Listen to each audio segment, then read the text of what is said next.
முக்கியமான விஷயம் நடந்திருக்கேன்னு பார்த்தீங்கன்னா முள்ளிவாய்க்காலுடைய நினைவுகளை தாங்கிய நினைவு தூபி ஒன்று ஒரு மிக பிரம்மாண்டமான சிலையாக வடிவமைக்கப்பட்டு அங்கே அது திறந்து வைக்கப்பட்டிருக்கிறது. இலங்கையில் இன அழிப்பு நடந்தது என்கின்ற விடயங்களை மறுப்பவர்களாக அல்லது நிராகரிப்பவர்களாக இருந்தால் தயவு செய்து அவர்கள் கொழும்பு நகருக்கு அடுத்த சந்ததிக்கு இந்த விடயத்தை கடத்துவதற்காக இது தொடர்பான முன்னைய சந்ததி இந்த வடுக்களை அனுபவித்திருக்கின்றது. தமிழரசு கட்சியினுடைய நிலைப்பாட்டின்படி ஏதோ ஒரு வகையில் அவர்களுக்கு கூட்டணி தேவைப்படுகின்றது. யாழ் மாநகர சபையில் சங்க சின்னம் இந்த பெரும்பான்மையை பெற்றுக் கொடுத்தால் வவுனியா நகர சபையில் நாங்கள் ஒரு முடிவு எடுத்திருக்கின்றோம். அந்த முடிவை நாங்கள் அமல் நடத்துவதே கவனமாக இருப்போம், அதை செய்வோம். பொதுவாக பேசப்பட்டிருக்கின்றது. எப்படியும் ஒரு தமிழ் கட்சி அமைப்பதிலே நாங்கள் கவனமாக இருக்கின்றோம். அவர்கள் ஆதரித்தாலும் பரவாயில்லை, அவர்கள் ஒரு ஒரு தமிழ் கட்சி தானே.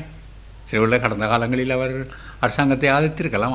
அந்த கட்சிக்கு அந்த சபையிலே நிர்வாகத்தை அமைக்கக்கூடிய ஒரு உரிமை ஜனநாயக தமிழ் தேசிய கூட்டமைப்பை நாங்கள் இந்த தேர்தலில் விமர்சித்ததாக எனக்கு ஞாபகம் இல்லை. நாங்கள் விமர்சிக்க இல்லை, அவர்களும் எங்களை விமர்சித்ததாக எனக்கு ஞாபகம் இல்லை. நான் ஏற்கனவே சொன்னதை போல ஒரு மொழிவாரியான ஒரு அதிகார பயிர்வை கேட்கிற நாங்கள்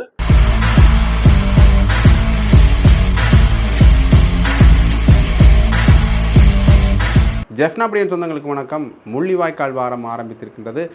தொடர்ந்துமே அதனுடைய பல விடயங்கள் நடந்த வண்ணமே இருக்கின்றது. குறிப்பாக முள்ளிவாய்க்கால் கஞ்சி என்று விநியோகிக்கப்பட்டிருக்கின்றது. அது மட்டுமில்லாமல் தொடர்ந்தும் இந்த முள்ளிவாய்க்காலுடைய வடுக்களை தாங்கிய நினைவலைகளை தாங்கிய பல விடயங்கள் மக்களுக்கு கடத்தப்பட்டு கொண்டு இருக்கின்றது. அந்த வகையில் கனடாவுடைய பிரம்டம் நகரில் ஒரு முக்கியமான விஷயம் நடந்திருக்கேன்னு பார்த்தீங்கன்னா முள்ளிவாய்க்காலுடைய நினைவுகளை தாங்கிய நினைவு தூபி ஒன்று ஒரு மிக பிரம்மாண்டமான சிலையாக வடிவமைக்கப்பட்டு அங்கே அது திறந்து வைக்கப்பட்டிருக்கிறது.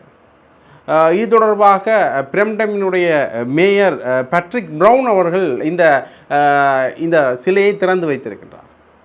இது தொடர்பாக கரி ஆனந்த சங்கரி அவர்கள் பேசுகின்ற பொழுது என்ன விடயத்தை சொல்கிறார் கனடாவுடைய நிதியமைச்சர், உண்மையிலேயே இந்த மக்களுடைய இழப்புக்கள் எங்களுடைய இன அழிப்பு சம்பந்தமான விடயங்களை பிரதிபலிக்கும் முகமாக இந்த சிலை அமைக்கப்பட்டிருக்கின்றது. மக்களுடைய வடுக்களை தாங்கிய இந்த சிலையை கனடாவினுடைய பிரம்டன் நகருடைய மேஜர் அவர்கள் திறந்து வைத்திருக்கின்றார். இது உண்மையிலேயே எங்களுடைய இந்த முள்ளிவாய்க்கால் நினைவேந்தலுக்கு கிடைத்த ஒரு படியாக நாங்கள் இதை பார்க்க வேண்டும் என்கின்ற பொருள்பட கரி ஆனந்த் சங்கரி அவர்கள் பேசியிருக்கின்றார். இதில் கதைத்த மேஜர் அவர்கள் என்ன விடயத்தை சொல்லியிருக்கிறார் என்று பார்த்தீங்கன்னா, நாங்கள் கனடா தான் இந்த விடயங்களை ஏற்றுக்கொண்டது. இலங்கையில் இன அழிப்பு நடந்தது என்ற ஒரு விடயத்தை ஏற்றுக்கொண்டது கனடா தான். அதே போல் இந்த கனடாவில் இருப்பவர்கள் இலங்கையில் இன அழிப்பு நடந்தது என்கின்ற விடயங்களை மறுப்பவர்களாக அல்லது நிராகரிப்பவர்களாக இருந்தால் தயவு செய்து அவர்கள் கொழும்பு நகருக்கு செல்லலாம். கனடாவில் அவர்களுக்கு வசிப்பதற்கான எந்த ஒரு உரிமையும் கிடையாது என்கின்ற விடய பொருளில் மேயர் அவர்கள் பேசியிருக்கின்றார். உண்மையிலேயே இந்த முன்னை நாள் அரசாங்கத்தில் கூட கனடாவில் பெரும்பாலும் இந்த மே 18 இன அழிப்பு நாடாக பிரகடனப்படுத்தியது. அதற்கு பிறகான நிலைப்பாடுகளில் தமிழர்கள் தொடர்பான நிலைப்பாட்டை அவர்கள் ஒரு தனி இடம் கொடுத்திருக்கிறார். இது அரசியல் காரணங்களாக இருக்கலாம் என்கின்ற விமர்சனம் முன்வைக்கப்பட்டாலும் கூட இது ஒரு காலத்தின் தேவையாக இருக்கின்றது. ஏதோ ஒரு கட்டத்தில் தமிழர்கள் தொடர்பான ஒரு பேசுபொருள் இன்னொரு நாட்டில் இருக்கின்றது. அது மட்டுமில்லாமல் இலங்கையில் நடந்த இனப்படுகொலை தொடர்பான விடயங்கள் இன்னும் ஒரு நாட்டில் பேசப்படுகின்றது என்பது ஒரு சர்வதேச அளவில் எங்களுடைய உயிர் தியாகங்கள் போயிருக்கின்றது தான் இது பறைசாற்றுகின்றது. இப்படியாக இந்த சிலை தொடர்பாக பலரும் தங்களுடைய வரவேற்புகளை தெரிவித்த வண்ணமே இருக்கின்றார்கள். ஆக எங்களுடைய நாட்டிலும் மே 18ஆம் தேதி முள்ளிவாய்க்காலில் மிக பெருமளவான மக்கள் திரள் கூடி ஒவ்வொரு முறையும் இந்த மே 18 நினைவஞ்சலிகள் நடந்த வண்ணமே இருக்கின்றன. அதே மாதிரி இந்த முறையும் மே 18க்கான இந்த நினைவஞ்சலிகள் நடப்பதற்கான ஏற்பாடுகளும் நடந்து கொண்டிருக்கின்றன. இது தொடர்பாக அண்மையில் கஜேந்திரகுமார் பொன்னம்பலம் அவர்கள் கூட அழைப்பு விடுத்திருந்தார். முள்ளிவாய்க்கால் வாரமாக நாங்கள் இந்த விடயங்களை அனுஷ்டிக்க வேண்டும் என்று. அதே மாதிரி செல்வராசா கஜேந்திரன் அவர்கள் கூட இது தொடர்பாக ஒரு அழைப்பை விடுத்திருந்தார். ஆக அரசியல் வட்டாரங்களில் கூட இந்த நிலைப்பாடில் வந்து அவர்கள் மக்களை அழைத்த வண்ணமே இருக்கிறார்கள். ஏனென்றால் இந்த தமிழ் தேசிய நிலைப்பாடில் பயணிக்கின்ற கட்சிகளின் நிலைப்பாடின்படி முள்ளிவாய்க்கால் வாரம் என்பதும் ஒரு முக்கியமான விடயமாகத்தான் அங்கே பார்க்கப்படுகின்றது. ஆக அரசியல் சார்ந்தும் மக்களுடைய உணர்வுகள் சார்ந்தும் இந்த மே 18 என்றது ஒரு முக்கியமான இடத்துல இருக்குது.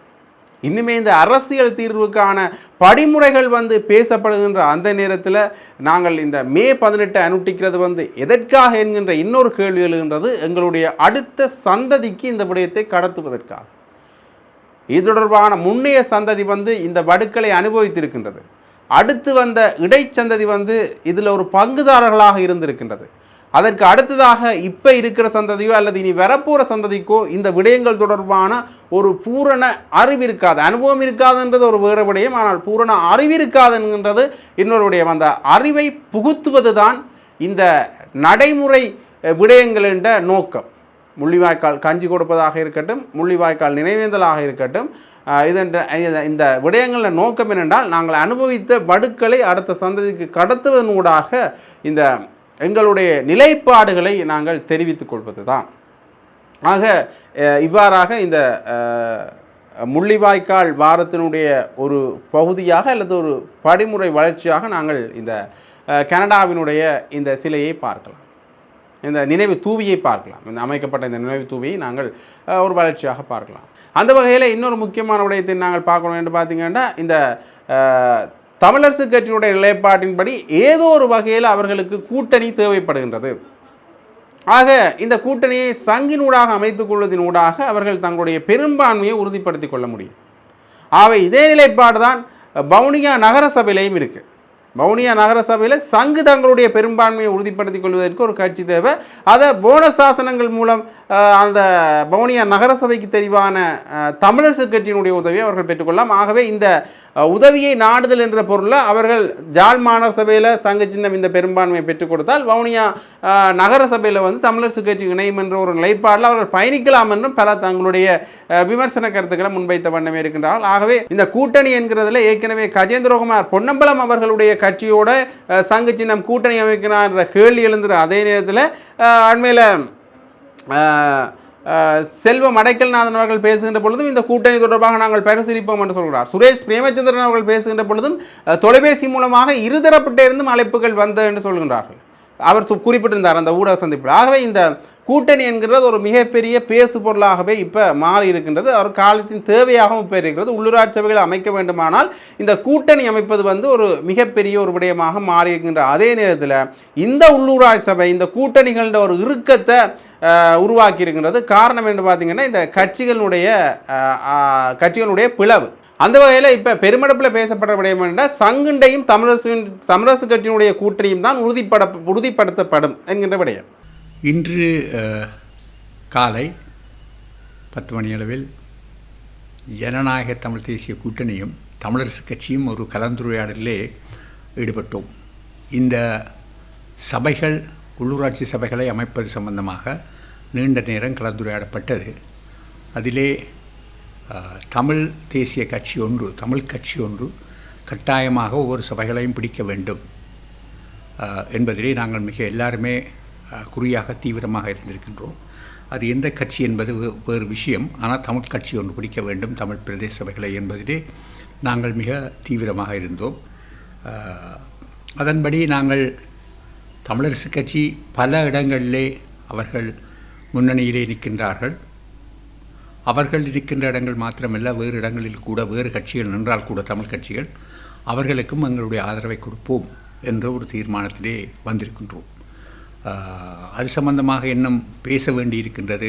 வேறு விடயங்கள் அது சம்பந்தமாக எப்படி சபைகள் அமைப்பது, வேறு ஏதாவது உப தவிசாளர்கள் அல்லது உப குழுக்கள் இவைகள் எல்லாம் அமைக்கின்ற போது எப்படி அமைக்கப்பட வேண்டும், கட்சிகள் எப்படி உள்வாங்கப்பட வேண்டும் என்பது சம்பந்தமாகவும் நாங்கள் கலந்துரையாட இருக்கின்றோம்.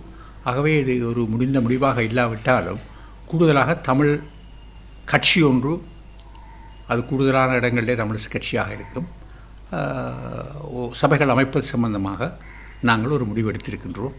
அந்த முடிவை நாங்கள் அமுல் நடத்துவதே கவனமாக இருப்போம், அதை செய்வோம். வேறு என்ன கேள்வி? என்ன மாதிரி முடிவு எடுத்திருக்கு? அதான் தமிழ் கட்சி ஒன்று அமைக்க வேண்டும். கூடுதலான இடங்களிலே தமிழரசு கட்சி தான் முன்னணியிலே நிற்கின்றது. முக்கியமாக அது வடக்கிலேயாக இருந்தாலும் கிழக்கிலேயாக இருந்தாலும் வன்னியிலேயாக இருந்தாலும் அவர்கள்தான் முன்னணியிலே நிற்கின்றார்கள். கூடுதலான ஆசனங்களை இங்கே பெற்றிருக்கின்றார்கள். ஆகவே அவர்களுக்குத்தான் அந்த கூடுதலான இடம் இருக்கும். அவர்கள்தான் அந்த சபைகளை அமைக்க முடியும். அவைக்கு நாங்கள் எங்களுடைய ஆதரவை கொடுக்க முடியும் என்பதுதான் அந்த நிலைப்பாடு. அதை விடுத்து வேறு சில இடங்களிலே எங்களுடைய கட்சிகள் அமைக்க முடியுமா என்பது சம்பந்தமாகவும் பரிசீலிக்கப்படுகின்றது. அது எப்படி என்பதை நாங்கள் இன்னும் முடிவெடுக்கப்படவில்லை. பிரதேச சபை, நகர் சபை, மாநகர சபை வாரியாக அவ்வாறு வகுத்து ஏதாவது பேசப்பட்டதா? இல்லை, ஒவ்வொரு சபையாக பேசப்படாவிட்டாலும் பொதுவாக பேசப்பட்டிருக்கின்றது. எப்படியும் ஒரு தமிழ் கட்சி அமைப்பதிலே நாங்கள் கவனமாக இருக்கின்றோம். அதை நான் கூறியது கூட கூடுதலான சபைகள் தமிழரசு கட்சி தான் முன்னணியில் இருக்கின்றது. ஆகவே அவர்கள் அமைப்பதற்கான ஒத்துழைப்பை நாங்கள் கொடுப்போம். அதே போல் அவர்களும் சில சபைகளை விட்டு கொடுத்து வேறு கட்சிகள் அமைப்பதற்கு, வேறு தமிழ் கட்சிகள் அமைப்பதற்கு முயற்சிப்பதாக அல்லது அதை சம்பந்தமாக ஆராய்வதாக கூறப்பட்டிருக்கின்றது. அகில தமிழ் காங்கிரஸ் உங்கள்கிட்ட ஒரு ஆதரவு கூறியிருந்தார் டிடிஎன்ஏ. அது நேரத்தில் இப்போ சுமந்திரன் அவர்கள் உங்களோட சந்தித்திருக்கார். இந்த நிலையில் நீங்கள் யாருக்கு ஆதரவு கொடுக்கப்படும்? இல்லை, நாங்கள் அகில இலங்கை தமிழ் காங்கிரசினுடனும் கதைத்து பார்ப்போம். நான் கூறியது போல பல இடங்களிலே, பெரும்பான்மையான இடங்களிலே தமிழரசு கட்சி தான் முன்னணியிலே நிற்கின்றது. ஆகவே அதிலே நாங்கள் கவனமாக இருக்க வேண்டும் என்றால் அதை குழப்பிவிடாமல் தமிழ் கட்சி ஒன்று அமைப்பதை நாங்கள் மிகவும் தீவிரமாக பார்க்கின்றபடியால் அவைகள் எல்லாவற்றையும் பார்த்து அதற்கு ஏற்ற மாதிரி தான் நாங்கள் எங்களுடைய ஆதரவை கொடுப்போம் தமிழ் கட்சி ஒன்று அமைப்பதற்காக. குறிப்பாக அகில இலங்கை தமிழ் காங்கிரஸ் கஜேந்திரமால் பொன்னம்பலம் நேற்றோட கருத்தை சொல்லியிருந்தால், தமிழ் தேசிய தரப்புகள் ஒரு கொள்கை உடன்பாட்டுக்கு வரணும், அந்த அடிப்படையில் நாங்கள் தங்களோட ஆதரவை தாங்கள் அதுக்கு வழங்குவோம் என்று சொல்லியிருந்தார். இதை நீங்கள் எப்படி பார்க்கணும்? இல்லை, அவர் கூறிய விஷயம் சரி, அதை நான் மறுக்கவில்லை. இருந்தாலும் சில வேளைகளில் சில இன்று கொள்கை ரீதியாக அனைத்து கட்சியுமே ஒன்றாகத்தான் இருக்கிறது. ஒன்று சமஷ்டி அல்லது தமிழ் மக்களுக்கு ஒரு நியாயமான தீர்வு, இவைகளைத்தான் நாங்கள் எல்லாருமே கூறுகின்றோம். முக்கியமாக சமஷ்டி என்பதிலே அதை விடுத்து அதுதான் அடிப்படை. அதை எல்லாருமே, எல்லா கட்சிகளும் அதைத்தான் ஏற்றுக்கொள்கின்றன. வேறு சில பிரச்சனைகளால் யாராவது விட்டு போவதென்றால் நாங்கள் எதுவுமே செய்ய முடியாது. நாங்கள் ஒன்றாக ஏனென்றால் இந்த சபைகள் பகிரங்கமாக கூறுவதென்றால் ஜேவிபி இந்த சபைகளை பிடித்து விடாமல் பார்ப்பதிலே நாங்கள் கவனமாக இருக்க வேண்டும். முக்கியமாக வன்னியிலே சில சபைகள் இருக்கின்றன, இங்கும் சில சபைகள் இருக்கின்றன. அவர்கள் கடுமையாக முயற்சித்து கொண்டிருக்கின்றார்கள். அதை முறியடிப்பதிலே நாங்கள் கவனமாக இருக்க வேண்டும். குறிப்பாக நேற்று சுரேஷ் பிரேமச்சந்திரன் கருத்தை சொல்லியிருந்தார், தமிழரசு கட்சி முதன்மை வகிக்கிற இடங்களில் அவைக்கு நாங்கள் ஆதரவு கொடுக்குறதை இப்போ தங்களுக்கும் கணிசமான 100 ஆசனங்கள் இருக்குது.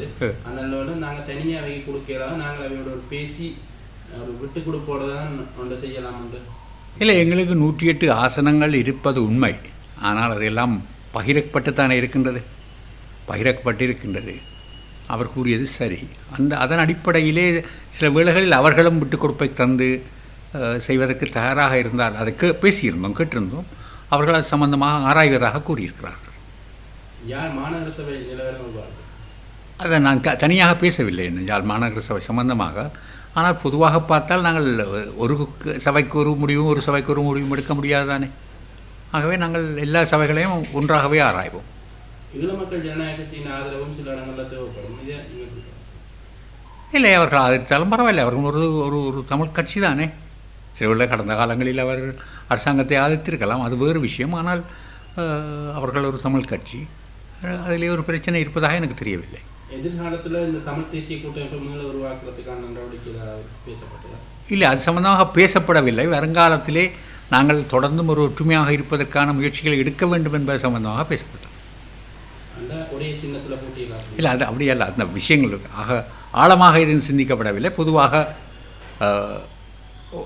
பொதுவாக ஒரு ஒற்றுமையை உருவாக்க வேண்டும் என்பதை பற்றி பேசப்பட்டது. ஆக அரசியல் நிலைப்பாடு இப்படி இருக்க இன்றைய தினம் ஒரு மிகப்பெரிய ஒரு அகோர சம்பவம் ஒன்று இலங்கையில் நடந்திருக்கின்றது. பஸ் விபத்து எல்லாருமே நீங்கள் செய்திகளில் பார்த்துருப்பீங்க. அந்த பஸ் விபத்தில் வந்து 21 பேர் மரணித்திருக்கின்றார். கிட்டத்தட்ட 35 பேர் வரையில் வைத்தியசாலையில் அனுமதிக்கப்பட்டிருக்கிறார்கள். அதில் இப்போ வரைக்குமே நாங்கள் இந்த காணொலி எடுக்கிற வரைக்குமே தெரிந்த நிலவரப்படி 21 பேர் மரணித்திருக்கின்றார்கள். ஆகவே அது மட்டும் இல்லாமல் 35 பேர் வைத்தியசாலையில் இருக்கின்றார்கள். அவர்களுடைய நிலைமையும் சிலரது நிலைமை கவலைக்கிடமாக இருக்கின்றது என்கின்ற விடயத்தில் பேசப்படுகிறது. அந்த வகையில் போலீஸ் ஊடக பேச்சாளர் புத்திக மனதுங்க அவர்கள் என்ன விடயத்தை சொல்லியிருக்காங்கன்னு பார்த்தீங்கன்னா, இது வந்து சாரதியின் அசண்டை இனமா அல்லது தொழில்நுட்ப கோளாறா என்கின்ற விசாரணைகள் தான் இப்போ நடந்து வருகின்றது. அந்த விசாரணைகள் முற்று பெற்ற பிறகு இது தொடர்பான மேலதிக விவரங்கள் அவர்கள் தெரிவிப்பார்கள் என்ற விடயத்தையும் அவர்கள் சொல்லியிருக்கிறார். இது இவ்வாறு கேட்க அதில் ஒரு தாய் வந்து தன்னுடைய பிள்ளையை காப்பாற்றும் விதமாக பிள்ளைக்கு மேலே படுத்திருந்து தானும் காயமுற்ற பல விடயங்களை இப்போ முகவலி புத்தக புகைப்படங்களோடாக நாங்கள் காணக்கூடிய மாதிரி இருக்குது. இப்போ அந்த தாயின் உடலில் வந்து உயிர் மட்டும்தான் எஞ்சி இருக்கின்றது என்கிற தகவல் வந்திருக்கிறது. உண்மையிலேயே அந்த தாய் கவலைக்கிடமான நிலையில் இருக்கின்றது. ஆனால் அந்த பிள்ளை காப்பாற்றப்பட்டிருக்கின்றது. அதுவும் குறிப்பாக அன்னைய தினத்தில் இந்த விடயம் நடந்தபடியாக இது தொடர்பான பல தாயின் மகத்துவம் சம்பந்தமாக பலரும் இந்த புகைப்படங்களை பகிர்ந்த வண்ணமே இருக்கின்றார். இது ஒரு வகையில் இந்த விபத்து சம்பந்தமாக நடந்த விடயங்களில் ஒரு முக்கிய விடயமாக இருக்கின்ற அதே நேரத்தில் அடுத்ததாக நாங்கள் தமிழரசு கட்சியுடைய விடயத்துக்கு வந்தோம்னா, தமிழரசு கட்சியுடைய சுமந்திரன் அவர்கள் ஒரு வேட்பாளர்கள் சந்திப்பு என்று தமிழரசு கட்சியுடைய முக்கிய உறுப்பினர்கள் மற்றும் வேட்பாளர்கள் பலர் சந்திப்பு இடம்பெற்றிருந்தது. அந்த சந்திப்பில் வந்து முக்கியமான பல விடயங்கள் பேசப்பட்டன. அதற்கு பிறகான நேரத்தில் ஒரு ஊடக சந்திப்பையும் சுமந்திரன் அவர்கள் கொடுத்திருந்தார். அந்த ஊடக சந்திப்பில் என்ன விடயம் தொடர்பாக பேசியிருக்கின்றார் என்று பார்த்தீங்கன்னா, இந்த இணைந்து பயணிக்க வேண்டிய ஒரு காலத்தின் கட்டாயம் எங்களுக்கு இருக்கின்றது. ஆகவே இணைந்து பயணிக்க வேண்டிய தேவை இருக்கின்றது. அந்த வகையில் ஏதாவது ஒரு சபையில் வந்து அதிக ஆசனங்களை பெற்றவர்களோட அதிக ஆசனங்கள் பெற்றவர்கள் தான் சபையை அமைக்கணும் என்கின்ற ஒரு விதியும் இருக்கின்றது. ஆக அந்த வகையில் இந்த நிலைப்பாட்டை கருத்தில் கொண்டு கட்சிகளோடு இணைந்து பயணிக்கிறதுக்கு நாங்கள் தயாராக இருக்கிறோம். அதே மாதிரி அந்த கட்சிகளும் எங்களோடு இணைந்து பயணிக்கணும் என்ற பொருள்பட தன்னுடைய ஊடக சந்திப்பில் ஒரு அழைப்பை அவர் மற்ற கட்சிகளுக்கு விடுத்திருக்கின்றார். அது தொடர்பாக அவர் அந்த ஊடக சந்திப்பில் கதைத்த விடயங்களையும் நான் இந்த காணொலியில் நினைக்கிறேன், பார்த்துக்கொள்ளும். தமிழர் கட்சியினுடைய அரசியல் குழு 8 உறுப்பினர்களும் இன்று பங்கு பெற்றினார்கள். இதிலே விசேடமாக 58 உள்ளூராட்சி சபைகளிலே இப்பொழுது நடந்து முடிந்த தேர்தலில் போட்டியிட்ட எங்களுடைய கட்சி ஆக குறைந்தது 35 சபைகளிலாவது தனி பெருங்கட்சியாக உறுப்பினர்களை பெற்றிருக்கிறது. வேறு சபைகளிலேயும் கணிசமான ஆசனங்களை நாங்கள் பெற்றிருக்கிறோம். விகிதாசார அடிப்படையிலே பார்ப்போமாக இருந்தால் மிக பெரிய ஒரு வெற்றி எங்களுடைய கட்சிக்கு கிடைத்திருக்கிறது. 58 சபைகள் என்று நாங்கள் சொன்னாலும் அதிலே 8-9 சபைகளிலே தமிழ் மக்கள் பெரும்பான்மையாக வாழாத பிரதேசங்கள் 1-2 உறுப்பினர்களை பெற்றுக்கொள்வதற்காக நாங்கள் போட்டியிடுற சபைகளும் உண்டு. ஆகையினாலே 48-49 சபைகளிலே ஏறத்தாழ 40 சபைகளிலே ஆட்சி அமைக்கக்கூடியவாறு நாங்கள் வெற்றி பெற்றிருக்கிறோம். இதற்காக முதலிலே எங்களுக்கு கட்சியிலே நம்பிக்கை வைத்து வாக்களித்த மக்களுக்கு நாங்கள் நன்றி செலுத்த கடமைப்பட்டிருக்கிறோம். அவர்களுக்கு நன்றியை செலுத்துகிறோம். அவர்களுடைய நம்பிக்கை வீண் போகாது. சரியான விதத்திலே நாங்கள் பொறுப்பெடுக்கிற உள்ளூராட்சி சபைகளை திறமையாகவும் நேர்மையாகவும் நிர்வகிப்போம் என்கின்ற உத்தரவாதத்தையும் நாங்கள் எங்களுடைய மக்களுக்கு கொடுக்க விரும்புகிறோம். அறுதி பெரும்பான்மையோடு 6 சபைகளிலே நாங்கள் வெற்றி பெற்றிருப்போம். ஆகவே அந்த 6 சபைகளிலேயும் தவிசாளர் உபதவிசாளரை நியமிக்கிற பொறுப்பு கட்சிக்கு மட்டும்தான் இருக்கும். கட்சி சார்பிலே பொதுச் செயலாளர் அந்த பெயர்களை அனுப்பி வைப்பார். அது யார் யார் என்பதை அந்த உரிய நேரத்திலே நாங்கள் தீர்மானிப்போம்.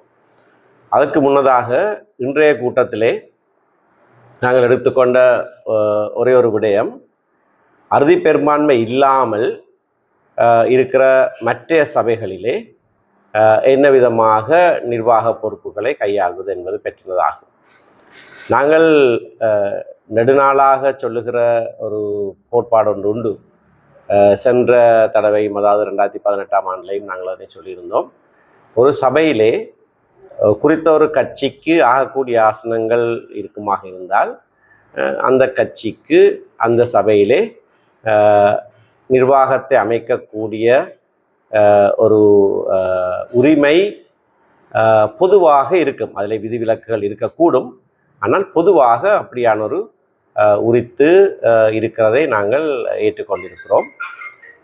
அந்த வகையிலே நான் சொன்ன இந்த 35 சபைகள் சம்பந்தமாக நாங்கள் எங்களுடைய வேட்பாளர்களை தவிசாளருக்கும் உபதவிசாளருக்குமான இலங்கை தமிழரசு கட்சியினுடைய வேட்பாளர்களை நாங்கள் முன்னிறுத்துவோம். மற்ற சபைகளிலையும் தேவைக்கேற்றவாறு நாங்கள் சில வழிகளை முன்னிறுத்துவோம். ஆனால் இந்த 35 சபைகளிலையும் நாங்கள் எங்களுடைய வேட்பாளர்களை முன்னிறுத்துகிற போது மற்ற கட்சிகள் இந்த பொதுவான கோட்பாட்டுக்கு இணங்கி நாங்கள் முன்னிறுத்துகிற வேட்பாளர்களை ஆதரிக்க வேண்டும் என்று அவர்களிடத்திலே மிகவும் தன்மையாக நாங்கள் கேட்டுக்கொள்கிறோம். சில சபைகளிலே சமனான ஆசன பங்கீடுகள் போன்ற நிலைமைகள் வந்திருக்கின்றன.